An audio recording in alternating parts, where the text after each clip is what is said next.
So I'm very happy to welcome you all this evening for an intriguing lecture, I think very interesting for a typical university to have such a lecture, and we hope that apart from all the people who are here today, we'll have many other people learning from this lecture when it's placed on the website as well.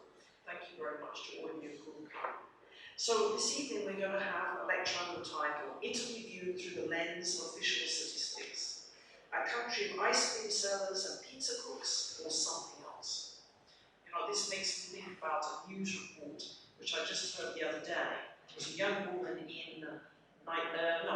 Kenya, and she was talking about things she wanted to do in her life. And one of the things she said, I want to go to India because they're doing such amazing things there. And I also want to go to Italy, she said, because I've seen the films.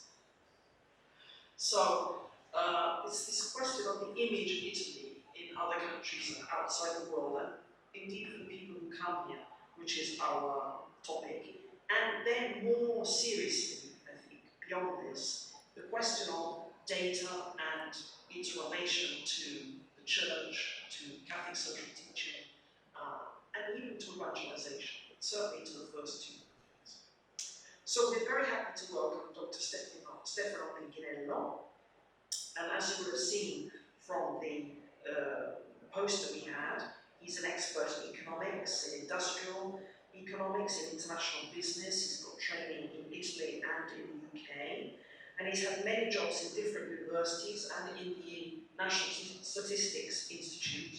Currently, he is the Director of Economic Analysis and the PNRR Data Office. PNRR is the name of the program for the restart of the economy after the pandemic here in Italy. He's also the chair of the OECD Working Group on Globalization of Industry and the chair of the United Nations Committee of Experts on Business and Trade Statistics. And I would say, added to all this, that he's been coming closer and closer to our faculty for quite a while, and that's why we've got this part of the lecture at the end on data and Catholic social teaching. So we're very happy to have Professor Menghinello here to speak with us. After he has spoken, we will have two respondents. First of all, Professor Cristiano Colombi, who is our lecturer in the Faculty of Social Sciences for several courses, but especially Economics of Development. And also Professor Roberto Bongianni, who again has various courses he teaches, but perhaps Ethics of Finance is perhaps the most interesting one right now. So they will give a response to Professor Menghinello, who will then answer them, and then we can have a wider discussion, and we will finish up with a little aperitif and a chance for all of us to talk to each other. So I'm very happy now to hand over to Stefano. Thank you, and welcome to everyone. I'm very honored and pleased to be here. It is my first chance to speak about my professional career combined with my value. So basically, I can only speak about my value with my family and professional. So this is really very emotional because this is the first time I can do that together, which is a great job. Thank you. Okay, let's start with this presentation. Okay, you see three pictures of Italy. The first one is well known. We are in front of the Pantheon and we have one ice cream. This is one of the best moments that tourists live in Rome. And on the other side, very close to this picture, you also have a Brembo. Okay, I put Brembo, not Ferrari, because Ferrari was, too simple. And Brembo is one of the leading Italian companies based in Lombardy. They are a global leader about brakes. So if you can buy a Ferrari, you can have a Ferrari, but if you buy any other car, your brakes could be Brembo. So Brembo is one of our leaders in the international technology. And below that, we have one of the Ministry of Enterprise and Made in Italy. This is our public institution managing industrial policy. And you see in front of the flag are from the Union. That's basically, you can, Italian smile because they know what I mean, is that means conflict, social conflict.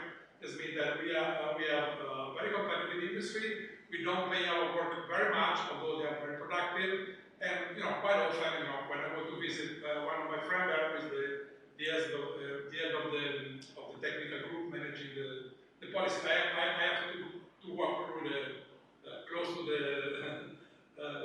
just, you know, and quite often you meet union people that are making protests about claiming higher salary and we're waiting, or at least decent work, okay? And that happens all the time.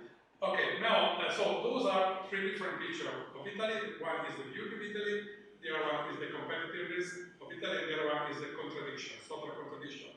Why are we so competitive? Why are we so productive? And why we pay people little money for the work?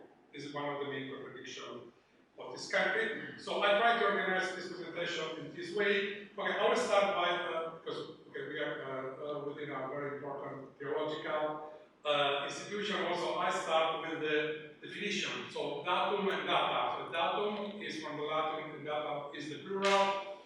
Most of the people use the singular or the plural. So it's a problem of definition. In social science, data is used as plural. That's why I'm going to use the plural form, but this is very just a detail. So what is this presentation all about? Is the first question is what do people think about Italy? So that's the perception Sister Anna said about Italy, and what do the data tell about Italy, which is different, because one thing is perception, the other thing is what the data say. How value can be measured? So it's a very intriguing, challenging issue that can we measure value, Christian value, other value, is it possible, is it feasible or not? Another very interesting point living in today's society is are data a source of knowledge? How much can we trust the data to provide information? In my opinion, quite a lot. How can we live to the data and to the algorithm, and to the international, artificial intelligence, the responsibility to take decisions? And the answer is not. Okay?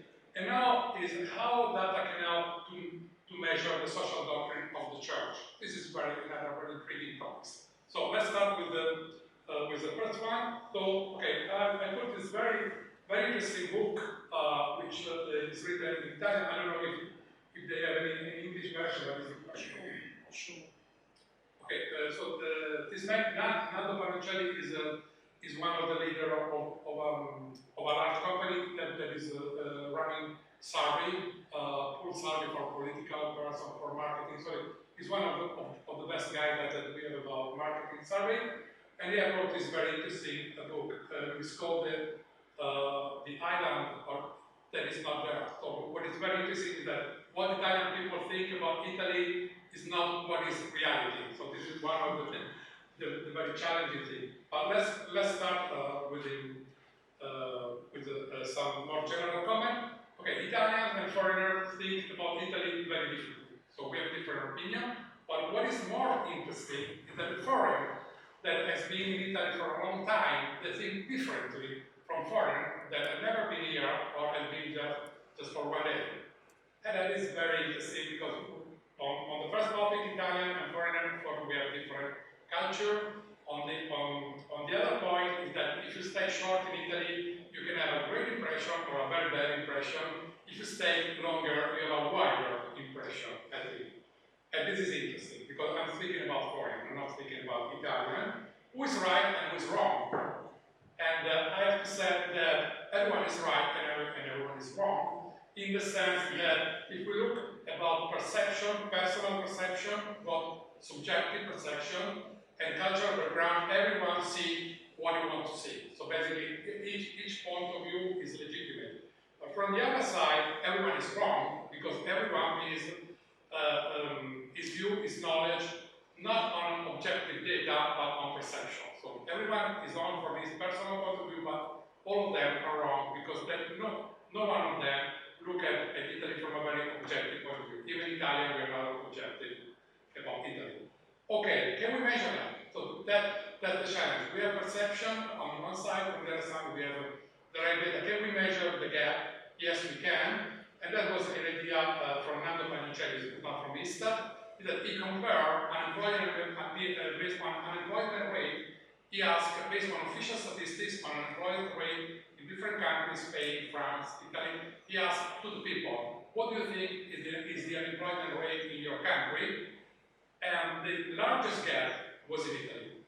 So you start knowing a bit more about Italian from from a more objective point of view. So people living in this country, they overestimate unemployment rate by 20 points. So if you ask them, it's like 45%, 50%, the real data is 9%. Okay, that's one of the characteristics of Italy that you can measure. It's not perception. So we have a huge gap between the real data and the perception. So what Italians have in their own mind is not exactly what is reality. Okay, so it's not only a problem of foreign understanding Italy, it's a problem of Italian to understand his own country. Okay, now why data are so important then?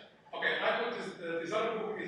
This book was a public opinion by Walter Lippmann that was published after World War II, and this is a very interesting book because it's the first book that introduced the role of public opinion. Not public opinion is something that is natural, but public opinion that is manipulated by the war propaganda, because it started from the war propaganda, and we moved to the marketing and the capitalist society, and he said, you have to be careful because the public opinion is not something that generally comes from the mind of people, but it's something that can be manipulated. And manipulation was, of course, one of the big issues in World War II, but it's also one of the big issues now, because manipulation is always there. And another thing which is very important is that human decisions are based on information. So basically, we decide on information. Also, let's say that we also use value, but at the beginning, the input is information. So basically, what are the bias that can alter the quality of information? Personal perception, what we see is not exactly what is reality, and personal cognitive bias, and of course, public perception, public opinion, influenced by the need. How this things works? Okay. Personal perception is that we have our brain is not set to to have a real picture of the reality unless we are speaking about a small room. So if I have to tell you how many people are in this room, I can say I can count because this is easy. But if I can, if you ask me how many people, how many women do you have in Italy, how many men, I cannot say that based on the distribution of men and women from this room, I can say that we have more women than men. This is not true. So one of the perception is based on the fact that we are human and we elaborate what we see. And what we see is bias, usually. And the personal cognitive bias is even more interesting is that even though we have the right information, we make the wrong decision. So a lot of people in Italy, maybe also in the UK, which is they bet money. So you have the lottery, and I'm a statistician. I've never bought any ticket because from a probability point of view, it's idiot. Okay, but many people do that. Why do they do that? Either because their brain, their emotion or revenge, social revenge, they just buy the ticket. But from a statistical point of view, you have the right probability. The right probability is that you better use the money to give to a poor person because you go. The probability that you go to paradise is higher than the probability that you win €1 million. Okay, that happened, and this is a cognitive bias. Every one of us is affected more or less by cognitive bias, and then we have the public perception, which is about the public opinion. So the big issue is that we need high quality data. If we have high quality data produced by an independent body like my institution, you minimize the role of bias. So the perception, the cognitive bias, and the media do not affect official statistics. Or if they do affect official statistics indirectly, they would have a very low scale. So it is important to trust high quality data, and this is the first point. Now I'm going to very quickly do some statistics about Italy, which are based on the official data. And what about ice cream shops and pastry stores? What about the production of ice cream? Are those the leading industry in this country? Okay, in this country we have almost 5 billion of companies. Most of them are very small, and we employ 70 million of people. How many companies do we have? How many ice cream shops do we have? 16,000. How many people employed? 55,000. How many companies producing ice cream without telling we have in this country? Less than 500, person employed 3,700. In terms of economic relevance, 0. in terms of quality of ice cream, very good. But that's another problem. Okay. So ice cream shop and production of ice cream is irrelevant in this category. Okay. But that makes the division of Italy and much more than producing steels and other things. And now, of course, you have other data, so you can see which are the largest sector in Italy in terms of number of companies. We have services, lawyer, we have quite a lot of bar. So the number of bar is true. So if you see many bars, it's true because we have really many of them. Now, what about Italy? Okay, if you look at the official statistics produced by the World Trade Organization, Italy ranks number 7 as one of the leading exporters. So I would say that the first country, with the largest share of world exports is China, then we have the United States, Germany, the Netherlands, because the Netherlands is intermediating a lot of trade, and we have Japan, South Korea, and Italy. Italy is exporting more than France. And this is why Italy is so important, but if you don't look at the number, you think that Italy is only important for the asset. Okay, if you look at about the top Italian products exported worldwide, so which are the products where we have the largest share of the world trade. So we are very I would say that we have a number of we have leather product, and also we have bakery, also we have food, clothing. So those are the products that we export and for which we have the largest market share worldwide. Ice cream is not there. Of course, our ice cream melt, so you cannot export it. But this is just the real number. And now we have some evidence about crime. So let's look at the dark side of Italy. So a lot of people have the perception that Italy is full of crime, is a dangerous country, and I can tell you that the share of population reporting crime, violence, and vandalism in the area, Italy has only 8.5% of people living in Italy report crime, violence, and vandalism, while other countries like Spain, like France, Bulgaria, more people report about crime, violence, and vandalism. There is a cultural issue there, maybe, but those are official statistics, so the question is standardized. But let's look, but this is based on perception. You have to report because you are afraid. The other data is the number of international homicides. Those people are dead. We don't think they're really dead. So essentially, what we see is that which is the relevance of homicide in the largest city in Europe. And I can tell you that the Rome is not one of the highest ones. Bratislava, which looks quite very nice town in the center of Europe, has the higher share of homicide. Then you have Riga, also Riga apparently looks a very nice place, and Berlin and Amsterdam, so Budapest and then you have Rome. This means that your perception of living in a dangerous place is very much based on your mind, not on reality. Okay, let's move to the gender gap. Okay, the gender pay gap is important. This is about why women are less paid than men to do the same job. This is a very important indicator about gender. And I'm very happy to tell you that Italy has the lowest gap between men and women. And Germany has one of the largest gaps in pay. This is quite surprising because if the guy didn't know the German culture is quite different. So basically, so this is an official statistic. Okay, those data are a bit biased because this is the unadjusted wage gap. This means that we have also to take into account that women and men they have to have the same level of education, the same age. So this is a bit overestimated.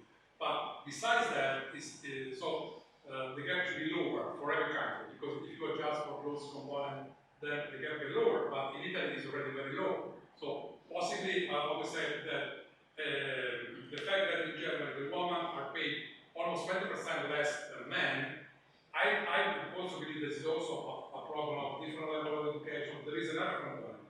But at that level, it is clear that Italy is better, and even if the German data will be corrected, I'm sure the Italian one remains better. So this is one of the good news about this candidate. You will never know about that if you don't look at official statistics. Okay, now I just, those are just data that are against the common wisdom. You think something and it is wrong. Okay. Now I would like to introduce you some evidence from the Italian report on the state of the nation. So every year we have to report to the Italian Parliament to provide, the overall picture of Italy based on official data.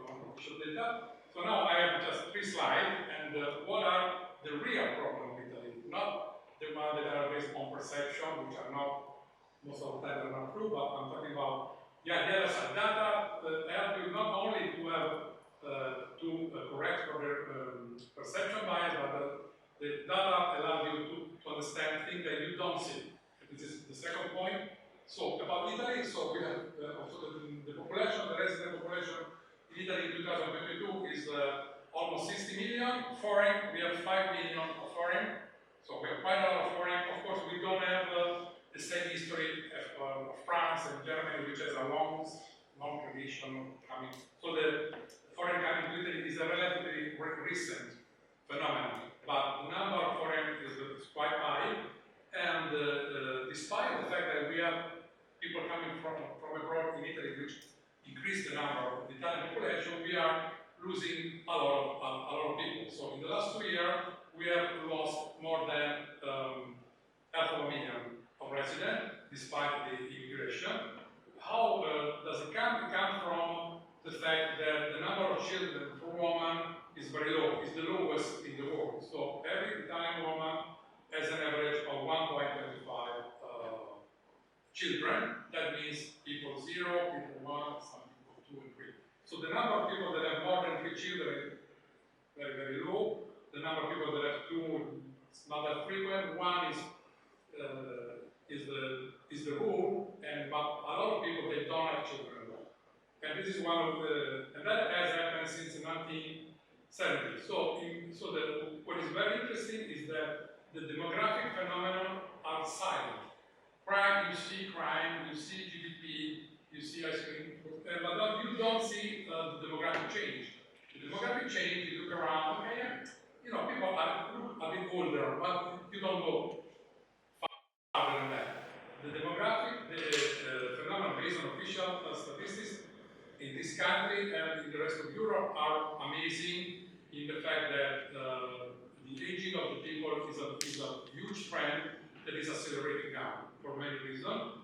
In 2050, in Italy, we will have 5 million of people less, 5 million, but on the other side, we will have 6 million people that are over 80 and 1.4 million over 90s in 2014. That will be that. It means that we're going to reduce the population, but the population will be much older. I hope and I wish you to be 1.4 million over 90s, but then this is personal wish. In the fact is that we are going to be lower and we are going to be much older. So the demographic phenomena are not balanced, but most of the time they are quite unbalanced. And this is the problem for the welfare state, for anything. Okay, so what about employment rate in women? It depends. If you don't have children, 80.7%. This means, do we have an employment problem in this country for women with no children? No, because they are employed very much at the same rate as male. If you have children, they will drop down to 50%. This clearly is not a discrimination about women, but it's also a discrimination about family rather than women. What about productivity? The level of productivity of Italian firms, especially small and medium-sized enterprise, we are more productive than the German one. This is based on official statistics. You can believe that? You look at the official figure. It is the productivity of the Italian small and medium-sized firm in many industries is better than the productivity in Germany. So we are more productive for small and medium-sized, but we pay lower wages. So people is underpaid, and the wage is not correlated with this productivity. Okay, and this is one of the problems of this country. And also, one of the main conclusions of the report was that there is no happy growth. Some people think we are going to be less. Okay, this is great. We take the metro, less people have some less people, and we will be as happy, more happy than this is. Maybe it is good for the metro, I'm sure, but it's not good for the evolution. This means that if you look at the GDP per capita, this means the amount of money that you have for each people, not the overall GDP, this is going to decrease because essentially the wage classes, because the population decrease is uneven. So we are going to have a lot of old people and few young people. And this is generate a bias. And also we have the gender and age gap in employment. So people employed, the youngest are less employed than the older one, and also productivity growth is declining. The combination of productivity decline, gender and age gap in employment, and uneven evolution of the population, if you put that together, this is not having growth, this is getting poorer and poorer. And that is going to happen not only in Italy, but it's going to happen in Germany and in France. And in the future, that will happen in China, because also the average of China. So those trends about demography, about social, and economic, they have never been considered together. So this is new. So it is a very recent trend of analysis. We used to say, okay, this is population trend, economic trend, social trend, and we consider them independently. Now we try to put them together. And this trend is very strong in Europe and is much worse in Italy. But this is one of the main findings about the Italian report, and you can see it's something that you don't see with your eyes. You need the data to do that. Now, some other key findings from this report. In Italy, only one out of three people have all the university degree, so the number of people with a degree education is 1 out of 5. EU average is 35%.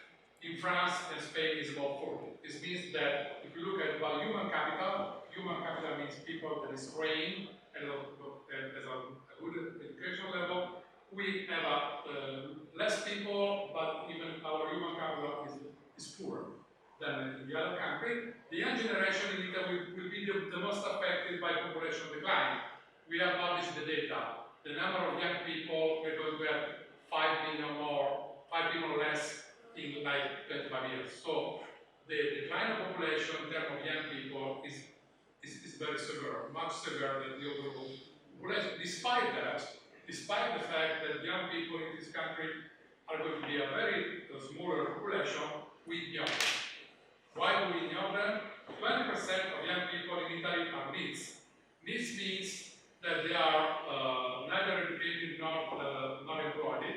But what I would like to say in the Italian way, those young people are far from school, far from job. This means that we have a little number of young people, in the future there will be much less, and we will lose millions of young people, but 20% of them are not employed. They are, if I can make a joke, they are already retired, but they are too young to retire. So those people are human capital that is completely lost. On the other side, we are making another analysis in the Italian report, and we have considered not only being far from education and employment, but also being far from reading the books, being engaged in society, being isolated from other point of view, and the share raised to 47%. This is a dramatic number. So almost 50% of young people in Italy is vulnerable because they are away from different social and economic dimensions. That happens also in other countries, but it's huge in Italy. And about per capita GDP, of course, we have a huge gap between the north and the south. This is well known, but now we have the number.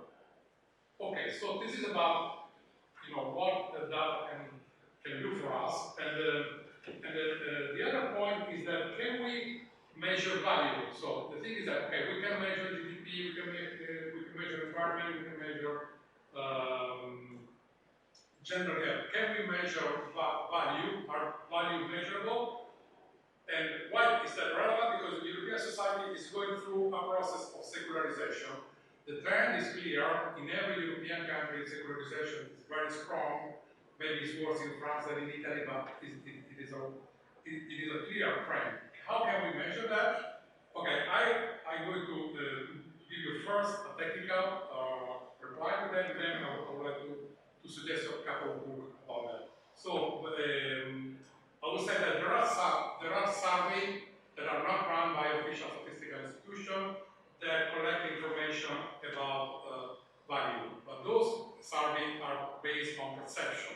you ask people which are your value, what do you believe in, but those are very good surveys that are based on perception. This means that you are collecting perception, you're not collecting the objective of the data, of the value that they're interested.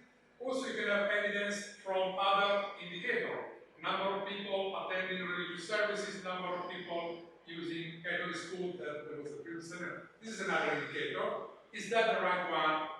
Yes, it is interesting, but it's not the truth. And then you can have indirect evidence from other indicators, which apparently are not connected with the value, but are affected by value. Birth rate. If you don't, there is a huge debate in this country about the birth rate. A lot of people say, okay, you have to be incentive, you cannot be incentive, you have to improve the welfare system, but what happens if you don't believe that you want to have children? There's nothing you can do. So one of the components of what you have rate is the fact that you don't fight too much to get children, and you stop to error for many reasons. Of course, there's economic dimension, social dimension, the housing problem, the home, everything is true, but the value, you cannot say this is not a value issue, this is a value issue. And then another one is sharing profit with worker. If you have a partner that share the profit with worker, are they Catholic? No, they're good men. You can have people from other religion that share, because this is just an indicator. And then we have, if you read in some website, enterprise mission and vision, a lot of people emphasize the role of we work for a better society. Even if they generate pollution, they say we want a better society. And this is another source of information. So I think that all these indicators, if you take them alone, they're not good. If you take them together, they're more interesting. But what is more interesting is our research report. Research report provide you a better background and a better way to read the data. Those are not data that are easy to read, so you need some support. So we're like, okay, this is a book that I bought on Amazon, which is written by Franco Garelli. I don't know him at all, but the book is full of numbers. That's why I like it. The book is not claiming anything, but it is basically providing information. So number is about people with little faith, and this is quite interesting to combine the number with some sociological analysis. Then we have another interesting book, which was written many years ago by Menghinello, Libera Nostra Malo, Luigi Menghinello, which is similar to my last name, but it's not the same. Basically, he's a writer. He was a professor of Italian literature at Oxford, so he was a very inside the academic British academic system, and he wrote this book about what happened in his little village in the northeast of Italy after World War II. And it's very interesting because in that village, Christian value, local tradition, the forthcoming globalization all meld together. So it provides a very interesting picture on the fact that maybe many years ago we looked very Catholic, but were we really Catholic at that time? Yes and no, because the local culture and the other thing was very much melted together. And so let's go to the most interesting question to me, which is: are U.S. citizens more religious than Italian one? Okay, that's the question. Okay, I don't have the answer. Okay, I lived in the United States for 1 year when I was much younger, attending Catholic school, so I have my perception, which was biased. Catholic family, Irish people, Catholic school, completely biased. Fantastic word. But that was, on that street. Okay. So the thing is that my understanding is that before you compare the religiousness of US citizen and Italian one, we have to agree on concept, definition, and measurement framework. So we have to see what we want to measure exactly. That this is important. And also there is the role of cultural and individual background, which is quite different. People, most of the Catholic people in the US, they are proud to be Catholic, and they say, I'm Catholic. In this country, no one say, I'm Catholic. Okay, maybe the priest, but not many others. So this is part of our culture, not to say it loud. We are, but we don't say it. This is a cultural creed. And also there is another difficult, so my reply to this question, which is my personal reply, but also like we are, from you is that we have differences between Italian Catholic and American Catholic. One of the main differences this country, especially Rome, which has been historically dominated by the church as an army and the long history, we try to distinguish between the church as an institution, as the church as a community of people. This is one of the main differences. Why in the US we say I'm Catholic, Roman Catholic. In Italy we say I'm Catholic, but it's okay. Okay. Now this is very interesting because when you measure that, you can be supported by data, but also you have to apply on prudence, which is the okay. So the main conclusions so far are okay. Without data, we can only have a partial and biased view of reality. So you see the moon. If your perception just let you see what is under the line. You don't see the other side, and what you see is biased. Okay, and what you observe is biased by our perception. What we don't see, we don't think that exists, but it does exist. So essentially, the first conclusion so far is that in today's society after COVID, we don't travel anymore very much. Data are our eyes to explore the world. So we know the world through the data. This is because we are increasingly digitalized, we use smartphones. So the way we know the outside world is mainly through the data. But are data a source of knowledge? Can we trust data as a source of knowledge? This is a very interesting question, which has a lot of implication, not only from a technical point of view, but also from a philosophical point of view. Okay, so the question that I would like to, so I'm going to answer, I only have some questions. So can we consider data knowledge? More data means more knowledge. More data means more confusion. You have too many data, you don't know how to decide. If data from different sources, they're not consistent. Can we consider that all data are equal? Are data produced by official statistics the same quality that data produced by us? So we have to be careful on the kind of data that we want to use. Can data and algorithm replace human decision making? Can artificial intelligence replace human responsibility in decision making? So those are in the current debate, the most dominant question. I don't have the answer, but my personal opinion is that the answer is not looking in the future, but looking back. And if we look back, we have to think about knowledge as a process. So if we consider knowledge as a process, I think that Thomism has a lot to say, which, Thomism is quite old, but it's still alive.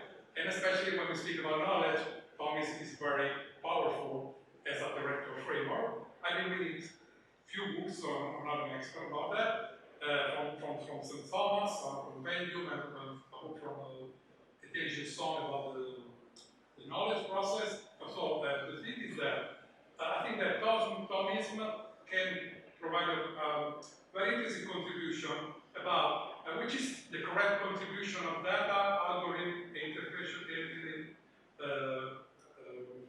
artificial intelligence to knowledge. We want to know what is their effective contribution. I think that you have to test that against Thomism. This is my proposal. I try to synthesize that in that picture. So the process of knowledge creation, which is also written in St. Thomas, clearly start from reality. So St. Thomas is connected. So realism is strong in case of St. Thomas. So reality is important. So reality is important. So you see that you have apple. Okay, you see the apple. So your mind. So the first step of your mind is to look at this apple and you try to extract some information. So the first step of any knowledge process is to extract information from reality and to translate this information in terms of number or concept. This is done by data, essentially, but what we should also have to consider is that it also depends on the way we look at the apple. Because what do you see? You see 8 apples, you see 2 colors, and you see that there are no rotten apples. So those are pre-information. So if you look at reality, it's always you that decide what you want to see. And the reality is transformed into information. So after you have transformed reality into information, data, or information, you have to adopt the critical thinking. Critical thinking means that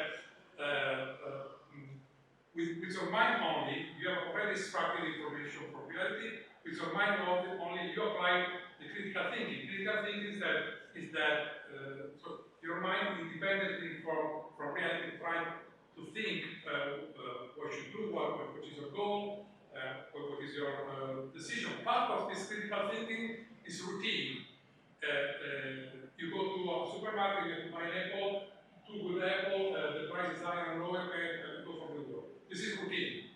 Can we let algorithm and artificial intelligence do that? Probably yes, because we already do that. You go to Amazon, you have a, so I'm not against the fact that algorithm interacting with artificial intelligence can help us also in some low-level routine thinking, which is also more correct than our routine thinking. But what about creative thinking? Creative thinking is something that artificial intelligence cannot do or can do with the help of human, because we have machine learning assisted by human.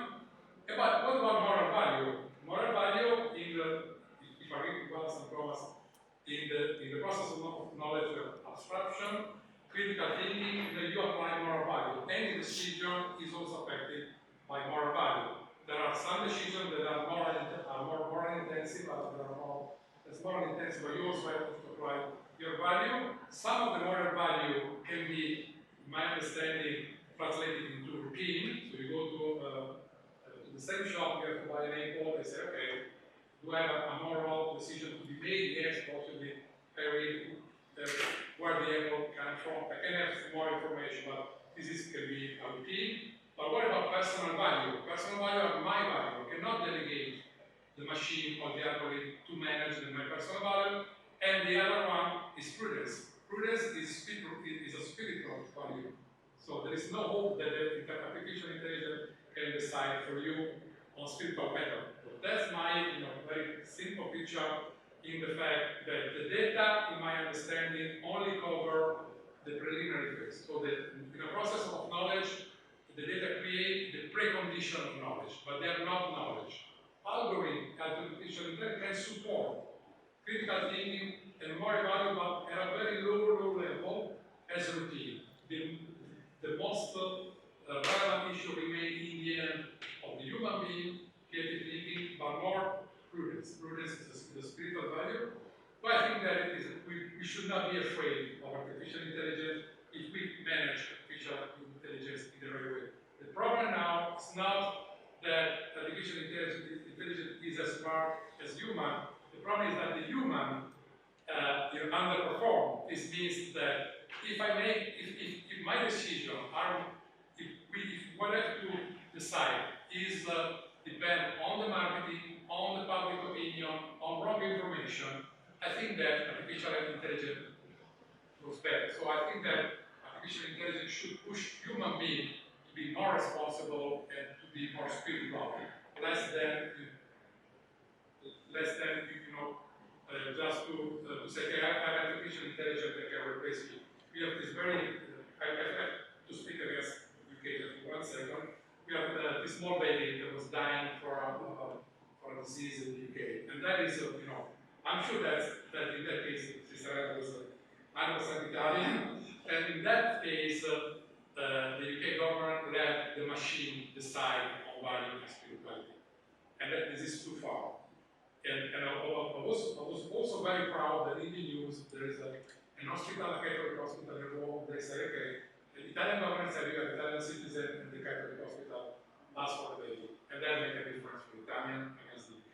Okay, there is 1-0 Italian against the UK, but my understanding is that we don't have to be afraid about knowledge, because there are things which can be automized and things which cannot be automized, unless it's the human that is automized and it is very passive. The problem is the human attitude, it's not the machine. Okay, just a couple of slides more. Why data are important for social science? So in many other scientific fields like physics, natural science, there is a very intensive use of data. This is well known in the literature, they use a lot of data. The use of data in the social science domain is more complicated, because theoretically there are some problems. One of the problems is the free behavior of the individual. the red has limited option, the individual has more option, and of course, if the individual acts as a red, then it gets closer to other sciences. And the other issue is that social experiments are not replicable. So it's a natural experiment, physical experiment. You can run many times and you have the same outcome. If you run a social experiment, every time is different because we are human beings. So we cannot trust the data in social science 100% as in the other side. But what is important is that what happens if you don't use the data in social science? If you don't use the data in a very responsible way in social science, we cannot measure anything. So it's only a theoretical thinking. So what is important is that the data have a fundamental importance in economic and social science for making informing decision and evaluating the impact of policy. So today, any decision made by economic operator, by the government, is based on a quantitative evaluation. This means that I want to spend that amount of money, which is going to be the impact on that amount of money on employment, on productivity, on environment, and on the society as a whole. So the use of number provides you a lot of information to assess the impact of policies. That's why it is so important. What is even more important is that the conceptual framework behind economic and social science has changed quite a lot over the last year, so we have to change our indicator. So we usually have just one indicator, which was GDP. So every country until a few years ago, we evaluated the country exclusively on the GDP. So which country has the largest share of GDP in the world, that was the only thinking, and we knew pollution, we knew the social impact, and we also knew other things.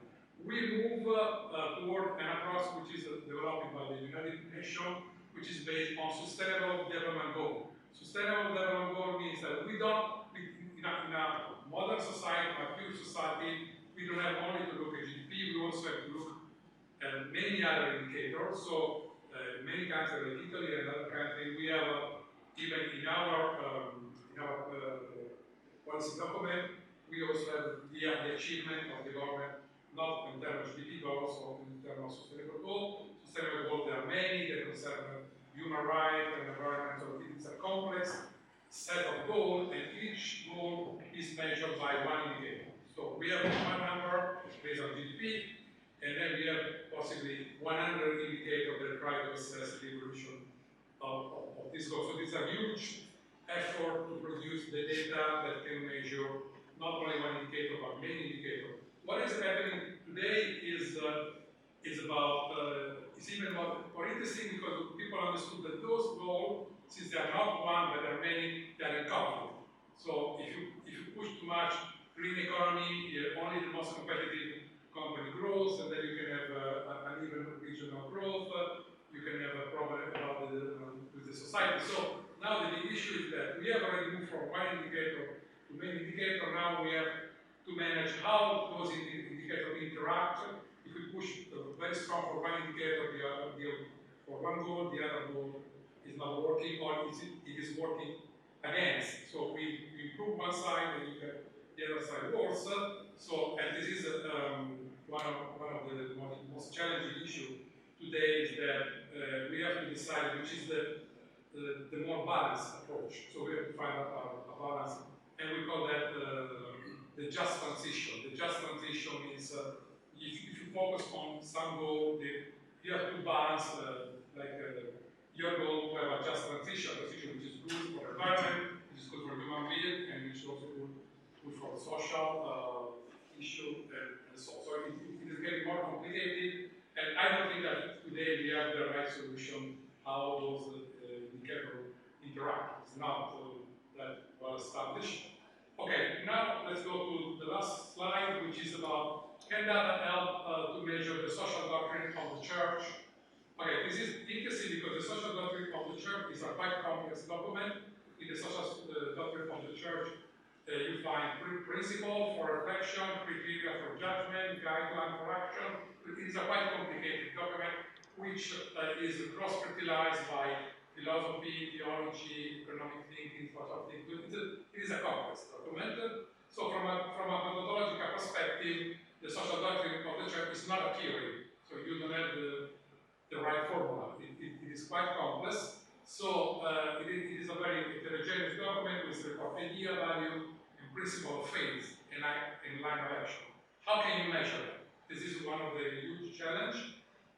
Is it possible to define a conceptual and empirical framework to measure the impact of the social doctrine of the church? This is a very challenging issue. But on the other side, other people are producing new indicators, which are made, technically they are called composite indicator. Composite indicator is indicator that put together many indicators with the average of what you want to call it.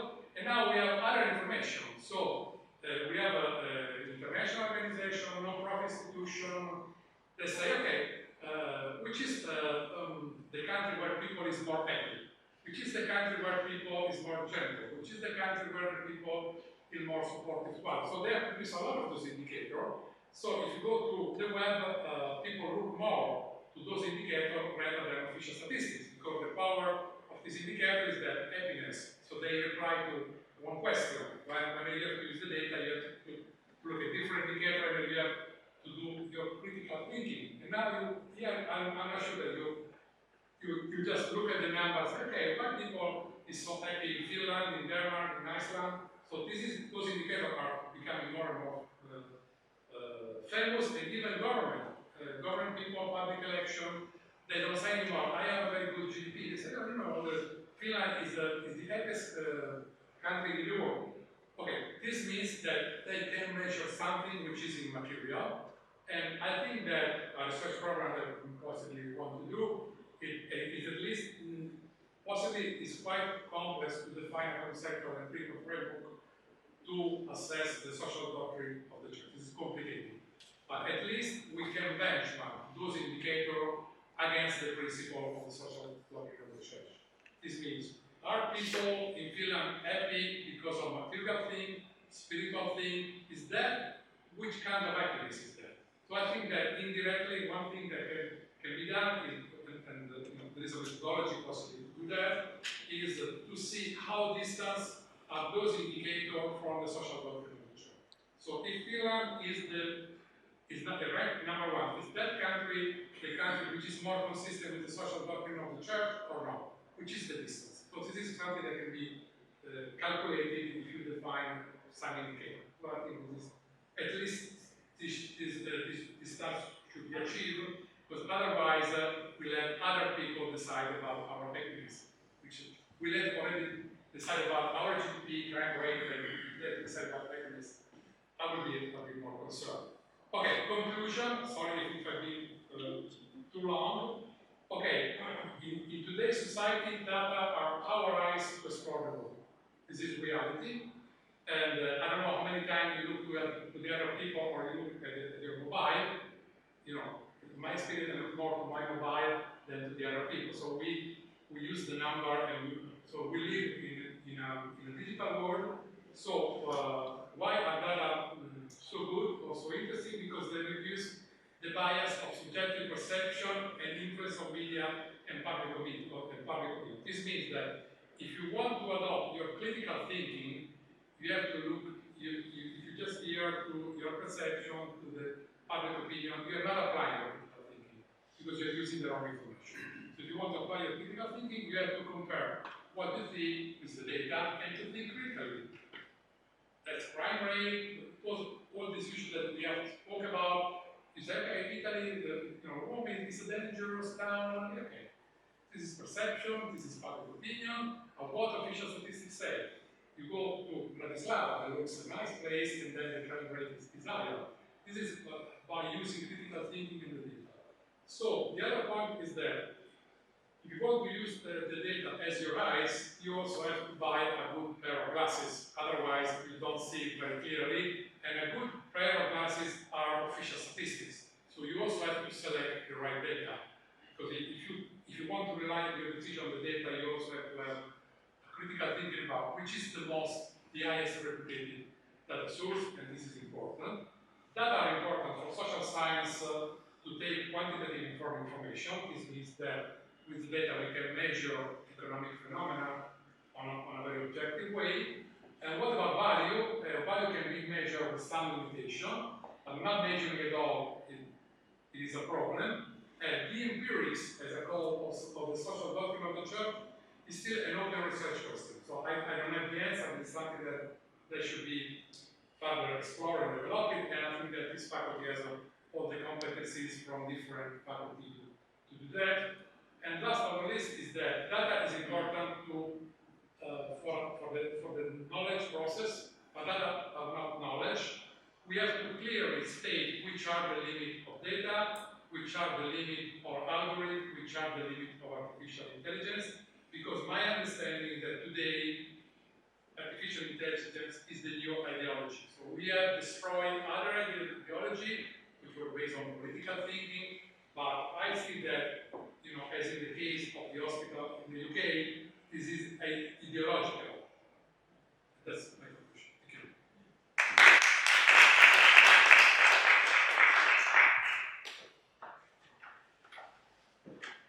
Thank you very much for a very interesting presentation, Stefano. So now we'll turn to our two respondents. First of all, to Cristiano. I don't know if you prefer to speak there or to come here. It's okay.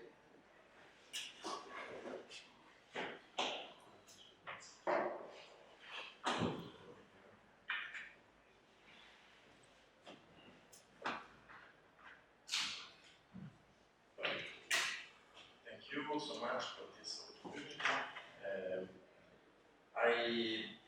I try to be the respondent of Professor Menghinello because I totally agree with it. So trying to say something different.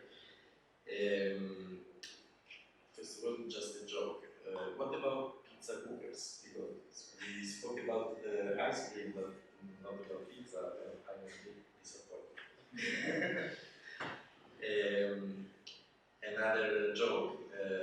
We have seen in one of the first tables the importance of bar in Italy, and so we can say that the Italian coffee wins. And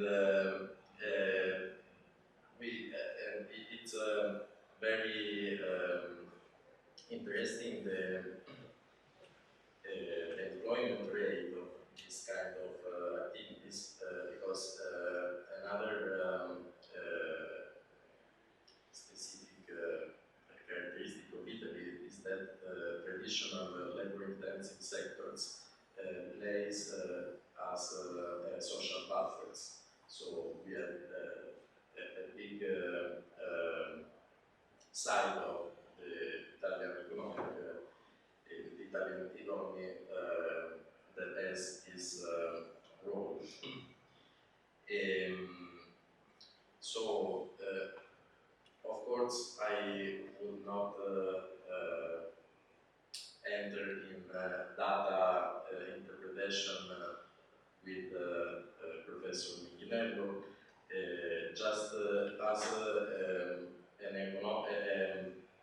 I can say an heterodox economist. I like to analyze data beyond data. So it's interesting for me to look, starting from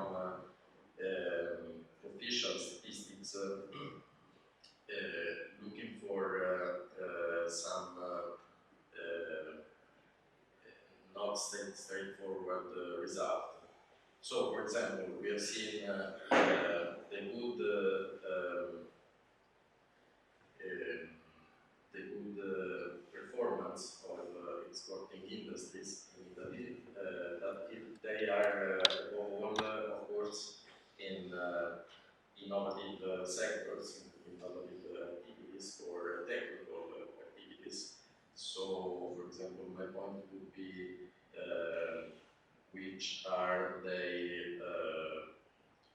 employment rate compared with other industries, and how what economic and social effects are they driving in our economy as a consequence of this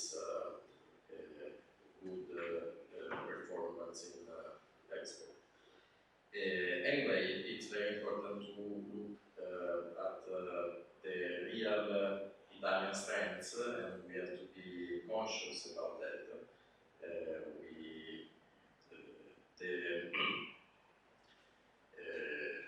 If we follow our conceptions, we are used to have a worse idea of Italian economics compared to the reality. So, but my question is, are our politicians so conscious of this Italian strength, or are they following the popular perceptions? So, but it's another topic. So, about the very interesting annual report of the Statistical Institute, ISTAT, it's very interesting, this discussion of silent problems. So, what is not evident, but it's really affecting our future, you can say. I think that also there is another thing we have to consider, that the way we approach these problems is affected by perception bias. So if we, what we see as a silent problems now is the consequence of missing policies, we can say, in the past. So, and they were maybe affected by perception bias at the time. So, my worry is which will be the future silent problem or the evolution of these problems, considering the policies or the missing policies we are not taking now because of perception bias. And the effects of these problems, we can say it's all the increasing problem of age, the demographic problem in Italy. We could consider it maybe as an investment. So we are losing labor capital, human capital, and so it will be in future a big problem. So we are causing the worsening of these problems in the future. And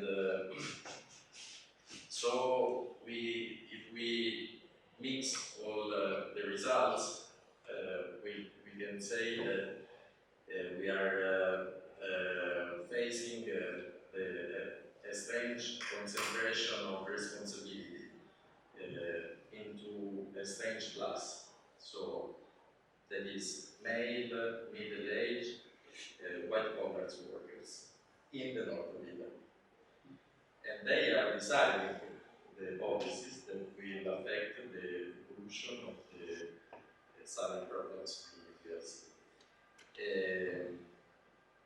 So it's not a country for young people, and they know that because they are mostly in disillusionment, and we can say in the statistics as well. And the problem is who are representing them, or are they able to represent their needs? Looking at the data, it's difficult because from a quantitative point of view, they are not counting enough. So, if they won't decide who can reverse this unhappy degrowth trend, if not the young people. So it's a great, it's a big challenge. Anyway, we need short-term solutions because we cannot wait for a not fully increase in build in Italy. So maybe we need some demand-side investment to promote young people integration in the economic but also in the social system. We have a lot of policies for young people in Italy, but they are more supply-side policies. So maybe we need something bigger, something that can drive a change. And the other possible solution in the short term, of course, is immigration. And we can say from everywhere, because the demographic trend of almost all other countries in the world is better than in Italy. And it will be, in the long run, also an opportunity from the economic point of view, because if we consider long economic cycles, we can expect that earlier or longer or later, third countries will have a better chance than the old Europe and North American countries. So we have some little sign of possible change. For example, the data beyond data is the growth of migrant enterprises. We can say that it's maybe we have to consider also pizza cookers that are no more Italian.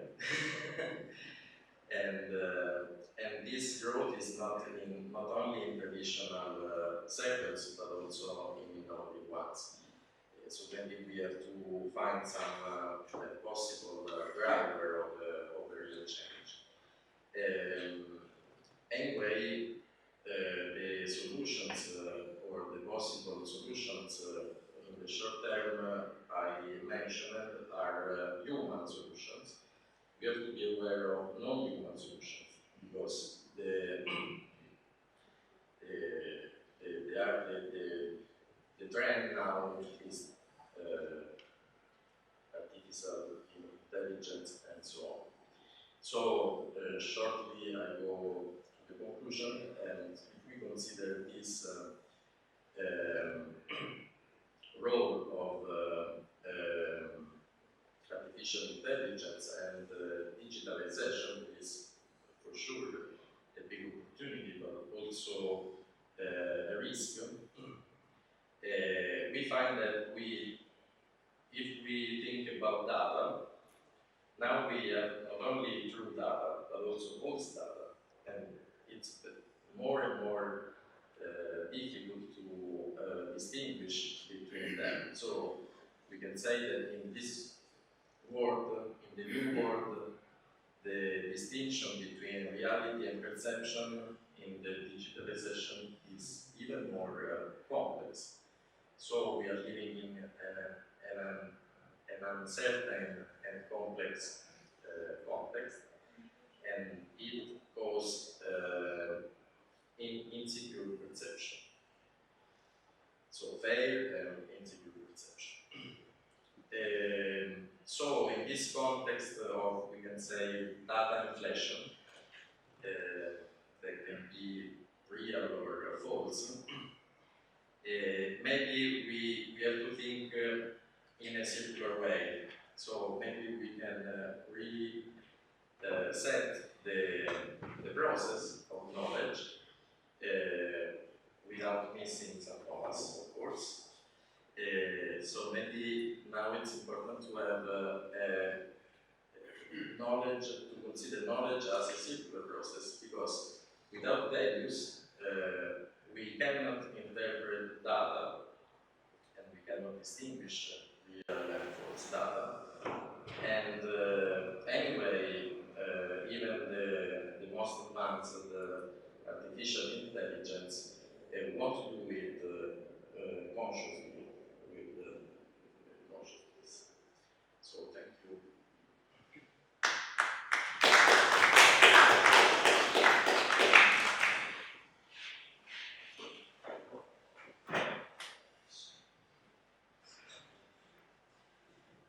Thank you very much, Cristiano. It was very interesting. I would like to invite Roberto, who is speaking Italian.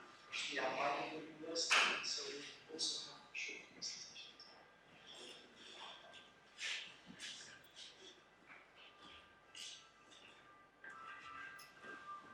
Tanto grazie, ecco, professor Menghinello, per le sollecitazioni che anch'io come il collega condivido pienamente. Mi sembra una presentazione anche coerente e attuale con una problematica che dovremmo affrontare correntemente, non solo ecco, relegata appunto ecco, in porzioni no? Importanti, ma è necessario in qualche modo ecco, una riflessione sistematica su questo punto, no? Perché coglie in questa dimensione uno degli aspetti più critici che stiamo vivendo, no? Anche nei processi appunto di elaborazione della conoscenza scientifica. E due cose, due sollecitazioni che mi vengono, una riguarda mi ha colpito molto quell'accenno che hai fatto sul perché alcuni processi passano sotto silenzio, no? E che sono partiti da molti anni, no? Io non so se attribuirlo questo anche un po' alla cultura italiana, no? Che ha sempre visto la famiglia come una realtà un po' il familismo, no? Anche del sud, per cui dentro questo io non c'entro, no? Quindi di fatto appunto ecco, lascio andare questa cosa qui e il problema privato poi è diventato adesso un problema pubblico che deve essere affrontato anche urgentemente, no? Questa è una suggestione. L'altro aspetto è io mi confronto ogni giorno con i miei confratelli no? Su questo aspetto, ma questa mattina banalizzo un po', no? Era sul numero di aranciate che uno poteva prendersi al giorno, 3, 4, 5, no? Perché noi abbiamo le arance no? Al Palatino, quindi chiaramente sono mature adesso, no? E allora sento queste discussioni ma chiedo, ma dove prende queste informazioni? No, ecco, allora mi sembra che, e questo si parla correntemente ogni giorno, noi ci informiamo, abbiamo dei dati molto accessibili, ma di fatto poi non sappiamo nulla di quel discorso che facevi, che secondo me è veramente importante, della qualità anche del dato, no? Perché l'itinerario che ci ha proposto, se ho compreso bene, parte dal dato per arrivare al valore di fondo, no? Poi in mezzo c'è l'informazione, in mezzo c'è la conoscenza, quindi dal dato che noi raccogliamo, ovviamente poi al dato dobbiamo dare un significato, questo è il primo problema, perché anche questi salotti mediatici, no? Dove i nostri politici poi sugli stessi dati dicono cose esattamente diverse, no? Ecco, anche questo ci fa capire ecco, la complessità del processo no? Con cui il dato dovrebbe essere elaborato. Per cui da una parte il dato di informazione, la struttura di informazioni poi crea conoscenza anche scientifica. No? Dalla conoscenza scientifica ecco, dovremmo poi arrivare al valore, cioè quella conoscenza che ci aiuta di fatto ecco, a cogliere una dimensione di bene, di valore morale che dovrebbe orientare anche le nostre politiche. No? E qui allora chiedo, no? E qui lascio poi in qualche modo a te anche di darci un contributo. No? Ovviamente dentro questo processo a cui si struttura pian piano ecco, l'informazione, come possiamo, no? Anche mi ha colpito molto perché poi da italiano mi sento anche coinvolto in quella lettura che hai fatto, perché noi italiani in qualche modo, ecco, di fondo poi parlano i dati, l'ho fatto vedere, abbiamo un'età avanzata ormai, studiamo poco, leggiamo poco, no? Quindi siamo molto legati all'emotività, ecco, del clamore, della notizia, ecco, sensazionale.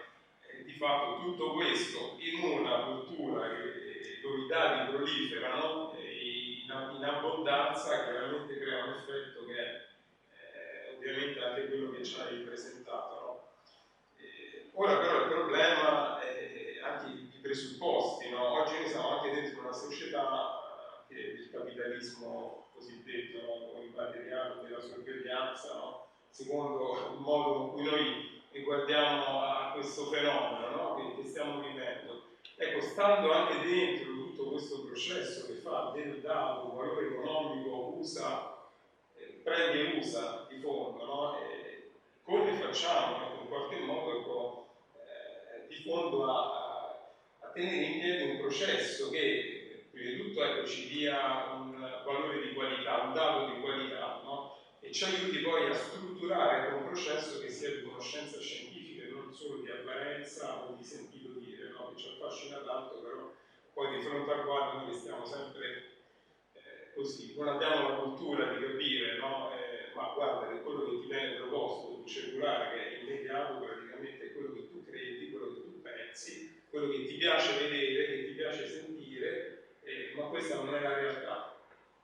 No, ecco, quindi aiutare le persone un po', ecco, di fronte. No? Io non so come si può uscire oggi da questa cosa qui, ma lo interrogo perché poi anche i nostri politici, cioè chi fa, vivono appunto, ecco, dentro questo mondo e si servono appunto di questo mondo. No?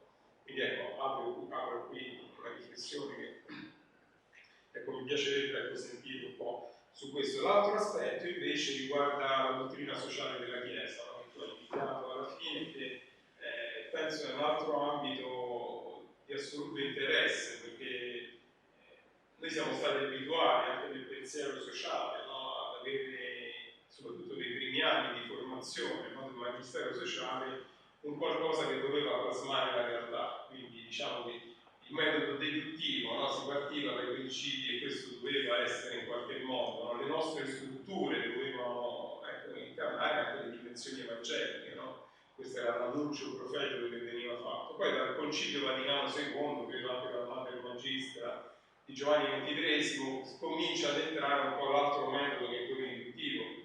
Quindi qui il dato comincia a prendere comunque rilevanza, è un valore, un dato di fatto. Io devo... Ecco, questo passaggio però mi sembra che di fatto poi non l'abbiamo assunto pienamente, no? Nel senso che, per carità, anche le encicliche sociali sono state importanti nel leggere determinati fenomeni, no? Prima si parlava del contributo sul testo del lavoro, no? La forma exercens di Giovanni Paolo II, no? Adesso anche la Laudato Si di Papa Francesco, hanno un forte contenuto praticamente che si aggancia un po' al mondo dei dati, quindi hanno una lettura anche del dato, per come si produce. No? Ora la dottrina sociale della Chiesa ha una dimensione ovviamente anche di annuncio, no? Perché deve fare in qualche modo, ecco, risaltare la bellezza, ecco, dell'uomo, no? Che vive il Vangelo, no? E questo dobbiamo farlo vedere al mondo. No? Dall'altra parte anche di denuncia, no? Anche dei problemi. E qui secondo me potrebbe assumere un dato importante ritrovare un link tra il mondo dei dati e la dottrina sociale, no?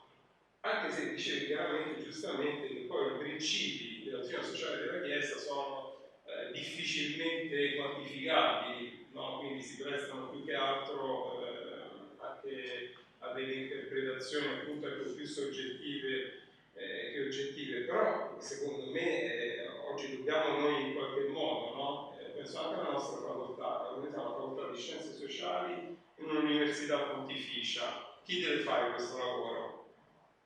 No, questo è un compito che spetta a noi, ecco, nessun altro può farlo, no?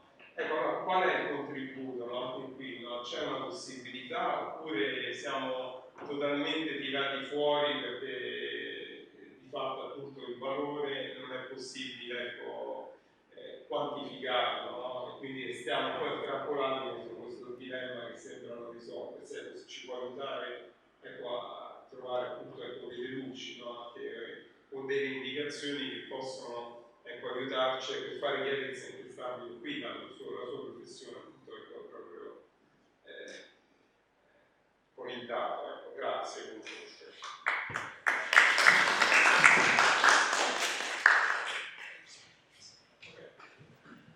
Thank you very much. A very interesting insight. Well, I would like to keep my reply short because I don't know if you feel, I would like to also hear from like the audience. We have a foreign, so I would be very pleased if you can, ask questions or maybe provide your experience. Okay, you raised a lot of quite complex questions. I have a personal reply rather than theoretical reply.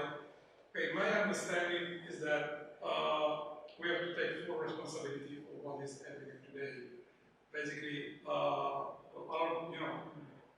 culturally, some part of the people in this country is the state that has to take care. Some other people, liberal, not that many in that country, it's the market that provides the solution. What about if it's the civil society that provides the solution? So my answer would be, I'm sure that the market will play a role in the sense that when I got a degree from my university, I started doing some lecturing at the university. And the professor said, okay, you want to stay here? Yes. Okay, you can stay here. How much are you going to pay me? Zero. That was Italy. Okay, it was Italy in the sense that you are a good student. Okay,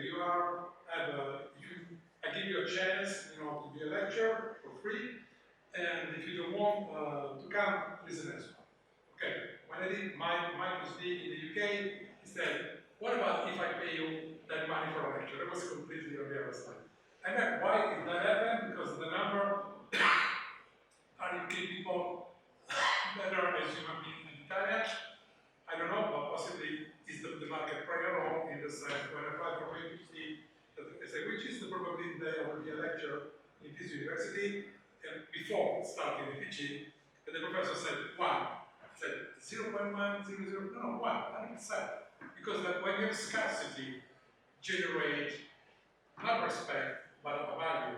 This means that very shortly, the young people are increasing their market power. I have a friend working for like Adeco is a multinational, and he said that now the young one will come to speak for a job, and they say, okay, I want to have a smart job, smart working there, and the answer now is yes, don't go away. Okay. That is happening because the scarcity is increasing. So one answer will be provided by the market for sure, that we have in Europe young people for many years, and now we have at least to say that they are few. The other issue is the power. Who has the power? Not for sure the young one, but the old one. So the big issue is that the market can solve some solution, but the power remains in the hands of the old generation. I know there is a registration, so I will not go too far on that issue, but if you see the age of the President of the Republic, the age of the top position in this country, in the US, there will be all fishing somewhere in Florida, okay, no? But that is also getting global. So the other side is that, is Italy that peculiar in that process with respect to the country? 10 years ago, maybe yes, but now it is all the world is becoming more similar to Italy. And not for pizza, not for cooking, but for the so I think that is the solution is really, in my understanding, is that the market can help, the state can support, but the civil society has to do something. And the civil society has an impact, which is not measured. This means, just to give you an example, you are in Rome, and I don't know where you live, but garbage is a problem in the city. And of course, one of the problems is collecting the garbage because it is a public, it is a company owned by the state, not very efficient. The other thing is that the people that are throwing things aside. This means, which is the economic value of the civil society. The fact that I act properly with respect to people living in my building, environment, that's a generated cost. they should be measured. So my understanding is that some countries like Finland, the UK, some area, they have, so what is interesting is that we have to measure the value of correct behavior because we have ignored it. The other side is which was very interesting that the family, okay? If you say the family is the mafia, if you say the family, the politician, so the word family is considered from the wrong side and not from the right side. So the family in Italy is one of the main, is the one from in this country because the family, you have the old one that they have retired, they have the money because they have retired, you have people working and they're not working, is the old man, they give the money to the young one. It is not law, it's just money, okay? This is the fact that is also law, given the law. So the idea is that we should measure which is the relevance of the civil society of the family, which is the economic value. That will, generate an influence to politicians much stronger in the sense. To have civil society, to have a family, decrease the public debt and generate GDP. That should be measured. There is a woman in this world measure GDP officially, that's my colleague. It's the only colleague coming, so I'm so honored and happy. Okay, so she worked for the national account, so that's the kind of question that we can ask her. But I think that there are a lot of value that is created since it goes through market transaction, so real prices cannot be reported in the national account.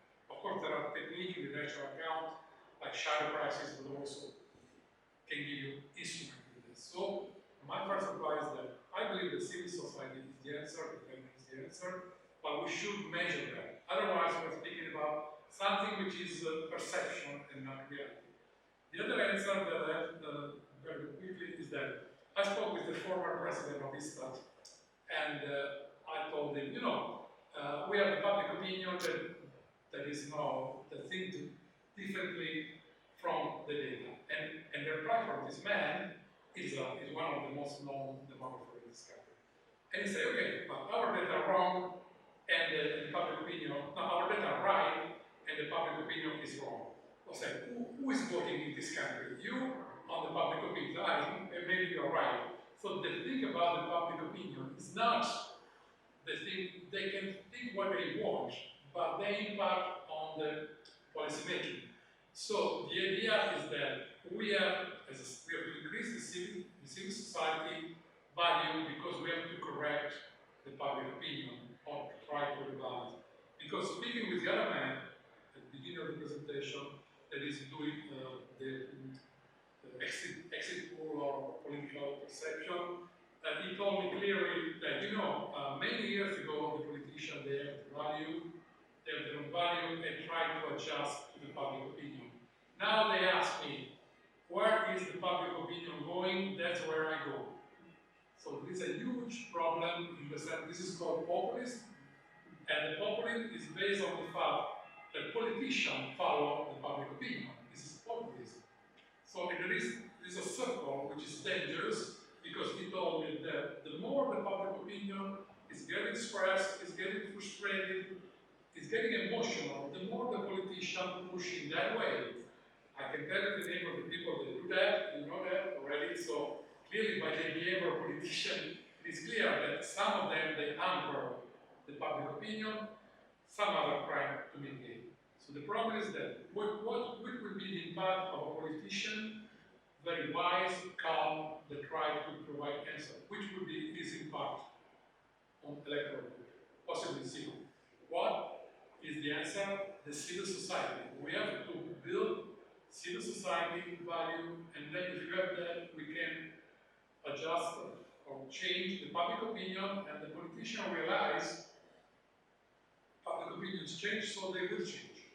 Otherwise, we just follow this very dangerous circle. Going to the other question is that I think that going back to St. Thomas, is the thing is that one of the answers that we need to create a distance between us and digital world. So the digital world is getting dangerous because more data is not more knowledge and not more information. But the first step is to detach from the digital world or to restart a critical thinking which have, and you know, a lot of people like your brother, they say, okay, I have this information, and they are wasting time looking. So the thing is that we have, it's not the artificial intelligence that is getting close to the human intelligence. It's the human intelligence that is going down to artificial intelligence. And this is clearly that if we want to win, we have to be what we are. As in any economic process, if the simple tasks are run by other, you have to create value. But do we create value? The thing is that artificial intelligence is very good in predicting rat behavior. If we behave as rat, artificial intelligence is better than we are. If we don't behave as rat, and we have value, we have spirituality, that is good to be there. I think that those processes are quite complex, but there is no easy answer, not short-term answer. And I think that responsibility is something that is very important. Just for the foreign, this country, I forgot to tell you that Italian are hard worker. You know, this is maybe it looks strange to you, but I arrived in Rome in 1998, and okay, I can provide also official statistical figure about the hour worked by Italian people as compared to German, French, and they're quite high. But what is interesting is that we have the ring outside of Rome. You know, the ring is the outside ring where the car and the traffic jam 25 years ago was 10 and 5:30. That means that all those people were working for the public sector. They arrive, take a cappuccino, enter at 10, and go home at 5:30 after spending some time in the office. Now, what is the traffic jam in the ring? Is 7:30, 8:30, and until 8:30 there is a traffic jam. This means I don't know where they are going, but I'm sure that they're coming back for work. So I think that Roman people that is still, and I love the Roman spirit because I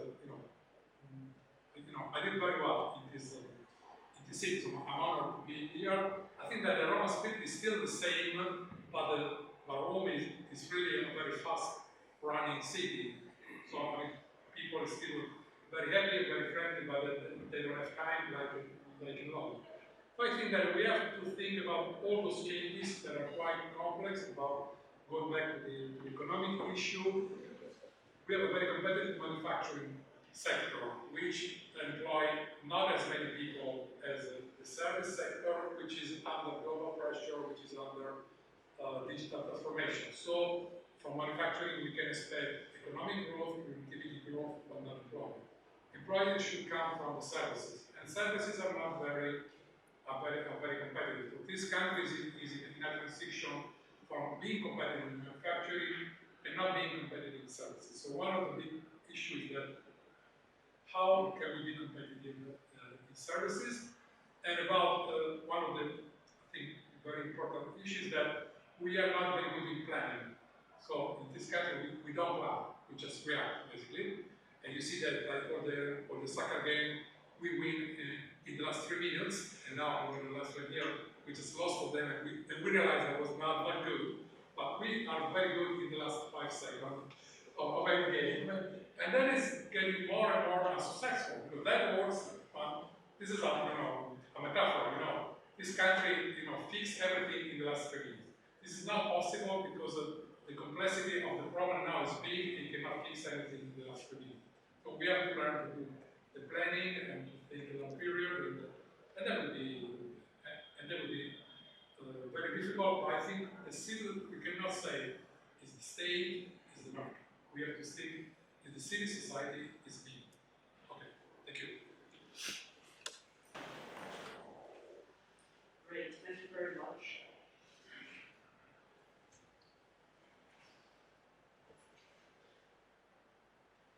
Okay, I hope this is working now. So we have time now for some questions and wider discussion.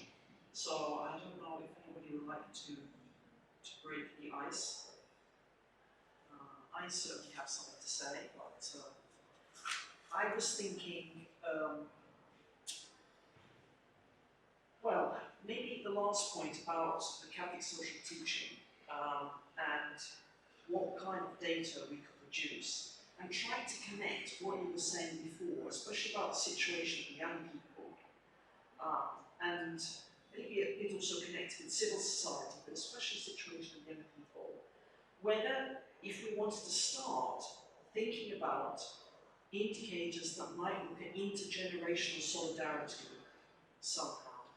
Because you were talking at the end about how the older person gives the money to the younger person and also loves the younger person, but and the way the kind of money is working in the family structures, if you like, and whether it would be interesting to try to make this process, which we kind of know about, but maybe isn't visible enough because there isn't some kind of indicators looking at it.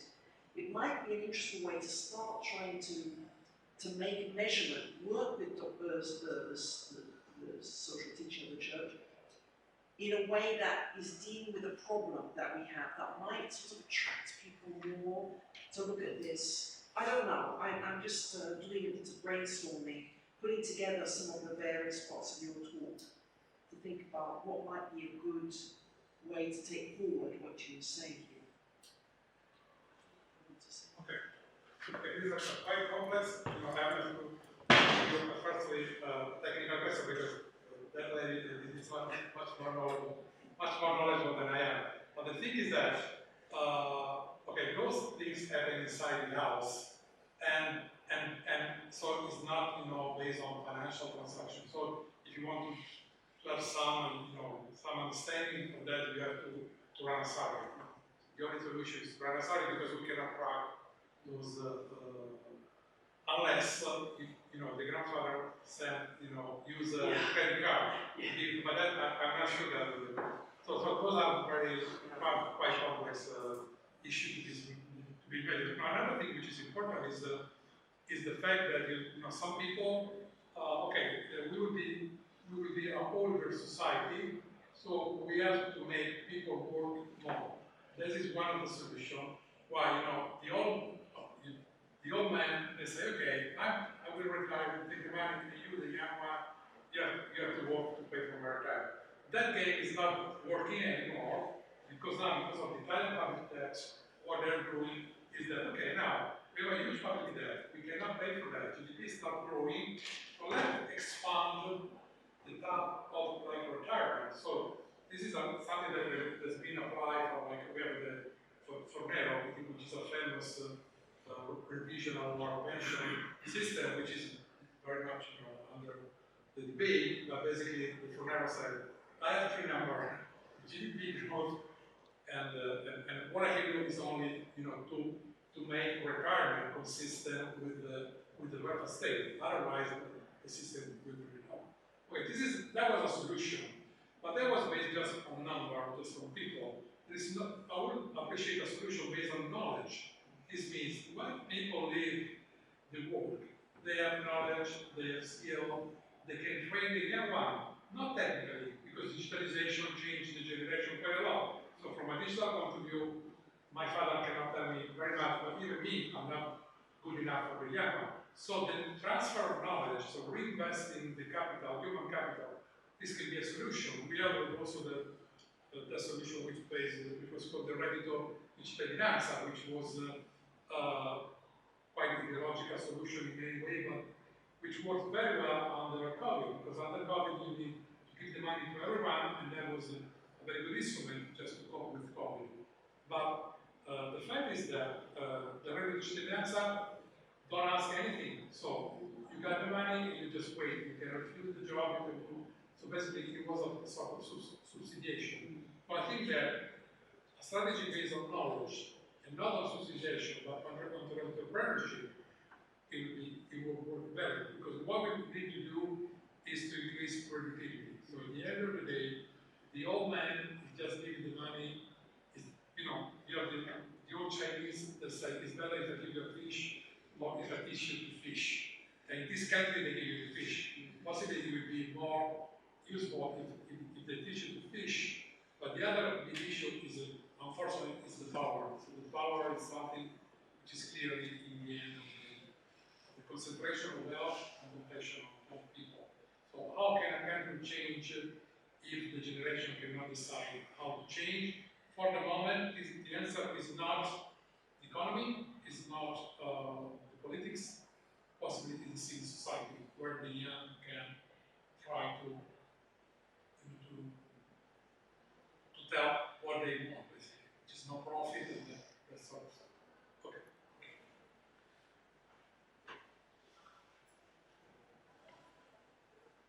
We have a person here who's been chiamato in causa, as they say, a few times. Maybe you could add something interesting. Can I speak in Italian? No, that's okay. Thank you. Sono chiamati in casa, però non sono.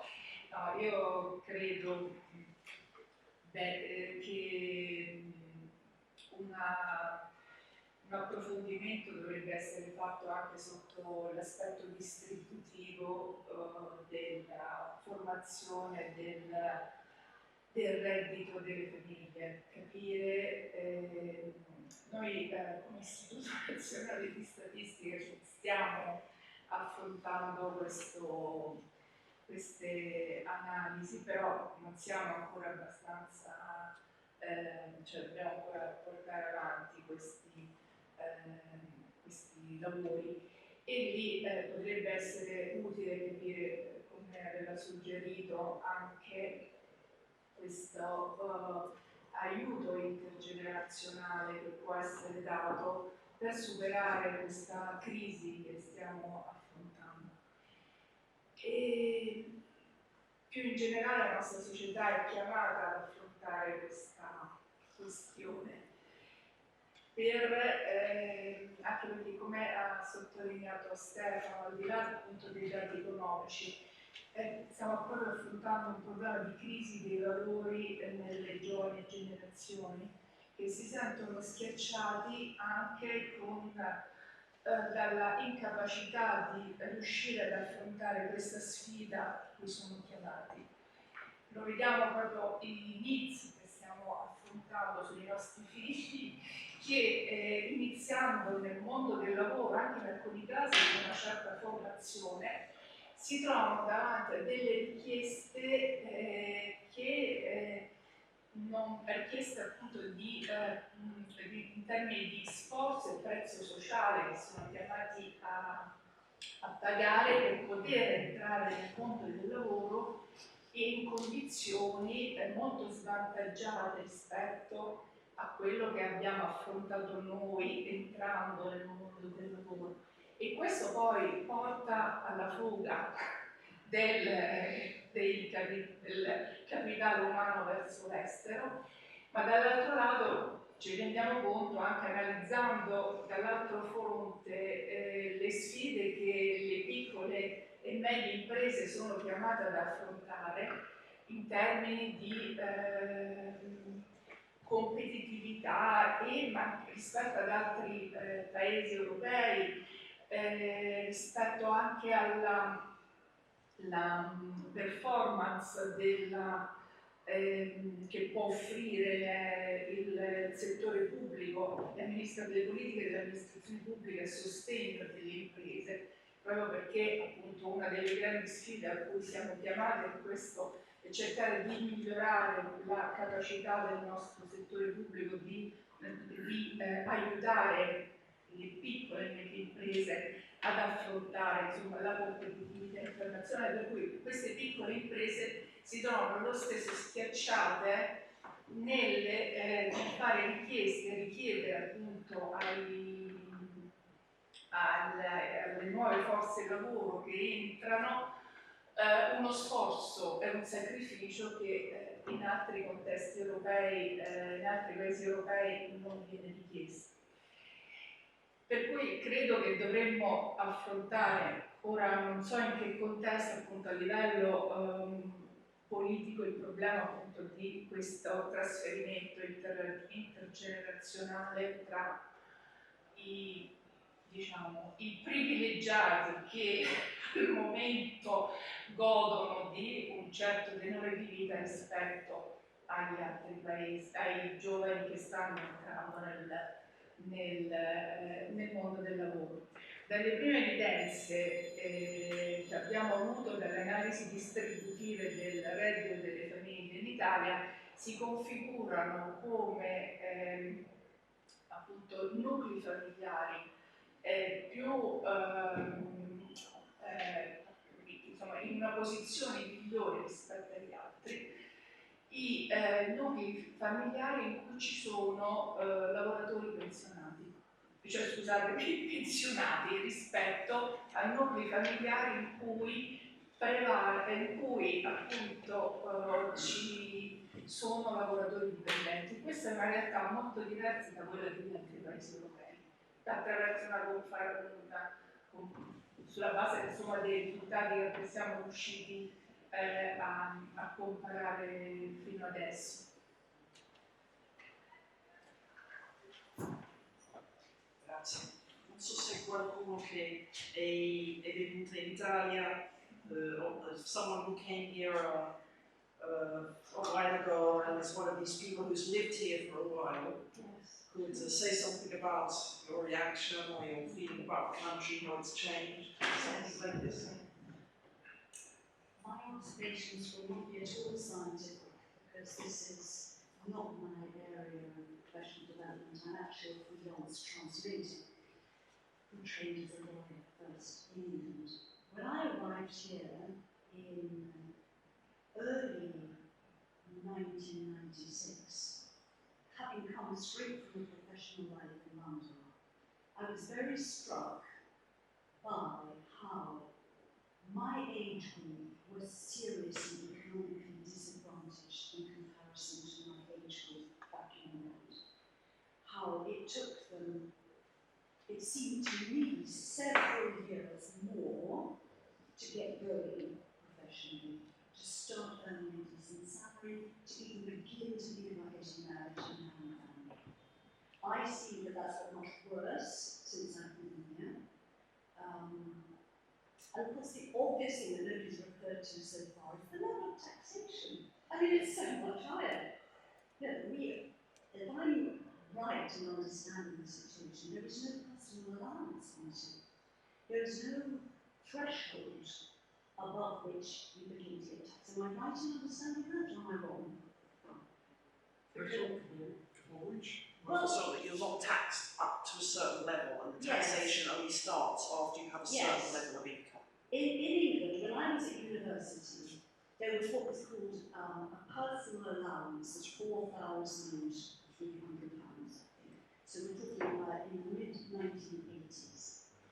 So you could earn up to £4,300, and there was no tax paid. No, we have the same, but it is very low. Oh, what is it initially at the moment? It's unrealistic. Because I looked this up on the internet the other day, and I saw information which may be completely incorrect, saying there is no personal allowance in Italy. This was a site for expats moving to Italy, warning them about the tax situation. So, in England now, I believe it's 12,000. You can earn up to £12,000 and you're not taxed a penny. Here, we're taxed 23% minimum. Yes. Then we've got all the IPs, which is much higher than it is in the UK. So anybody who's a freelance and is in the gestione separata is crippled. I mean, I speak from my own personal experience as a freelance translator. That's just one observation. So it's not surprising that people don't get married and they don't have children. Yes. Okay. No, just I reply to that. It is interesting because in the UK there was the family connection in Italy. Yeah. I read about like a grandmother that asked the daughter for the money to keep the baby. And that will never happen in Italy. But that's why you try to monetize everything. Okay, I was wrong because essentially it is true that there is no zero tax. The solution in Italy, which I cannot tell, is illegal, so you hide from the fiscal authorities. That I've noticed. Okay, So the idea is that we have something similar when you retire. So when you retire, you have a social pension, and the social pension, so they give you money, even though you have never worked in your life, you get the money anyway. So this is, this is different. It's not a liberal political system. It is a welfare system based on a mix of social, Catholic, and communist values. So essentially, the state is played a huge role in the economic society in giving you the money and taking the money away from you. So what is good in this country, which is also good in the UK, but it's completely different in the US, is that even illegal immigrant in this country, they get surgery for free. And then Meloni changed that because they said they have to pay a little bit of money. Maybe the money that Meloni has is too much, but there was an idea that possibly if you have a huge debt, you cannot give anything for free. So it is more, again, based on the relation that you want to have with the state. You want to be a son of the state, is the state your family, or you are free, independent, and is the state is your last option. I think that in this country, we will be forced to move toward a system where the state is getting far, and we have to develop more individual behavior because of the public debt.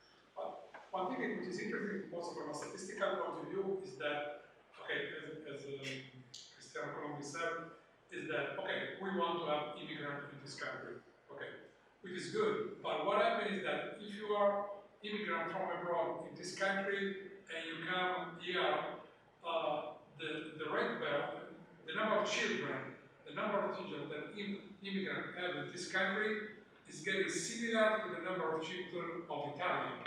This means that the immigrant came in this country and they immediately adjust to the Italian model. And this is another answer to your question. Well, I think that it is a strange country because it is a mix of capitalism. So the real capitalism in this country is about small and medium-sized companies. In that area, we have competition, we have capitalism, we have profit, and whatever. If you move up to large company, it's different because large companies are state-owned, large companies are not that efficient, and then you have an independent worker. So we have the register of an Italian firm in this country, and we have a huge number, 5 million. Those 5 million are those real companies. Most of them are individual workers which act as a freelance. So this is a country of freelance. How come that this is a country of freelance? Fiscal reason, because if you are a freelance, you can hide better from the government. And the other thing is also that I want to be free, I want to run my own business. So it's freedom, which is a value. I don't want to be employed by you, but use of fiscal activity. And one of the bias in this country is that we have a huge non-profit sector. Non-profit sector is driven by Catholic value, socialist value, communist value. So we have different spirit, but a large portion of our sector, non-profit sector, is run by fiscal reasons. So there are people that, because in the non-profit sector you don't pay taxes on profit, I start a non-profit organization, I don't generate profit, but I give you back the money with a higher wage. This is not a solution. But what is true, and the truth with that is that, I'm speaking about my generation, I'm 54, very mature, almost all, is that my grandfather, he was a farmer, he was in the army. My parents, my mother, she has a university degree, and my father a diploma. And they make a huge jump. So that was the big jump. The 50 and the 60 was the economic boom. That was the biggest. So with a university degree, with a high school diploma, you can make a huge jump. My generation was getting very well educated, doing a PhD. Do I have more on average than my parents on average? No. So my generation is more educated, but has not made the same jump. The other generation is even more educated and is fastly decreasing. So we are going down. The trend clearly is going down.